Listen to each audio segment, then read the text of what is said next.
Hi friends, అందరికీ నమస్కారం. Welcome to employees pensions news. Friends, ఇప్పుడే అందిన వార్త, పెన్షనర్లకు శుభవార్త.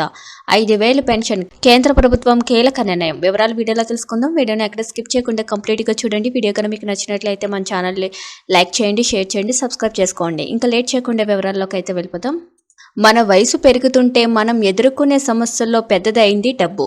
ఉద్యోగం లేక శరీరం బలహీనంగా మారినప్పుడు ఖర్చుల్ని భరించడం కష్టం. అలాంటి టైంలో ఒక నిబంధిత పెన్షన్ మనల్ని ఆర్థికంగా నిలబెడుతుంది. అలాంటి పెన్షన్ని ఇప్పటి నుంచి ప్లాన్ చేసుకోవడానికి కేంద్ర ప్రభుత్వం అందిస్తున్న అద్భుతమైన పథకం ఉంది. అదే అటల్ పెన్షన్ యోజన. ఈ పథకంతో నెలకు 1,000 రూపాయల నుంచి 5,000 వరకు పెన్షన్ అందుకోవచ్చు. మీ ఖర్చులకి ఇది ఒక వరం లాంటి వ్యవస్థగా మారుతుంది. కొంతగా పొదుపు చేస్తే వృద్ధాప్యంలో ఆర్థిక భద్రత మీ చేతిలో ఉంటుంది. మీరు కూడా ఈ స్కీమ్లో చేరాలనుకుంటే ముందుగా కొన్ని ముఖ్యమైన విషయాలు తెలుసుకోవాలి. అటల్ పెన్షన్ యోజన అనేది ప్రభుత్వ ఆధ్వర్యంలో నడుస్తున్న ఒక పెన్షన్ పథకం. ఇది అసంఘటిత రంగంలో పనిచేసే వ్యక్తుల కోసం ప్రత్యేకంగా తయారు చేయబడింది.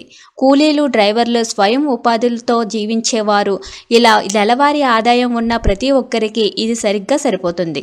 దీని లక్ష్యం మన వృద్ధాప్యంలోని మనకి నెల ఖర్చులకు తగినంత డబ్బు అందించడం. ఈ స్కీమ్లో చేరాలంటే మీ వయసు కనీసం 18 ఏళ్ళు ఉండాలి. గరిష్టంగా 40 ఏళ్ళు లోపే మీరు దరఖాస్తు చేసుకోవాలి. మీరు ఎంత వయసులో ఎంటర్ అవుతారు, మీరు నెలకు ఎంత డబ్బు జమ చేస్తారు అన్న దానిపై ఆధారపడి మీకు రిటైర్మెంట్ తర్వాత వచ్చే పెన్షన్ డిసైడ్ అయ్యి ఉంటుంది. ఈ పథకంలో మీరు నెలకు కనీసం 210 రూపాయలు జమ చేస్తే చాలు. మీరు 60 ఏళ్ళు పూర్తయ్యాక ప్రతి నెల 50,000 పెన్షన్ రూపంలో మీ ఖాతాలోకి వస్తుంది. అంటే ఏడాదికి 60,000 మీకు ఇన్కమ్గా వస్తుంది. ఇది గృహ ఖర్చులకి బాగా సహాయపడుతుంది. మీరు చిన్న వయసులో ఈ స్కీమ్లో చేరితే కేవలం తక్కువ అమౌంట్ పెట్టుబడి పెట్టి పెన్షన్ పొందవచ్చు. మీ వయసు ఎక్కువైతే పొదుపు రేటు కూడా తక్కువ సమయానికి ఎక్కువ ఉంటుంది. ఈ స్కీమ్లో పొదుపు చేసే డబ్బు కూడా ఇన్కమ్ ట్యాక్స్ కింద మినహాయింపు పొందుతుంది. అంటే ట్యాక్స్ సేవింగ్స్ కూడా వస్తుంది.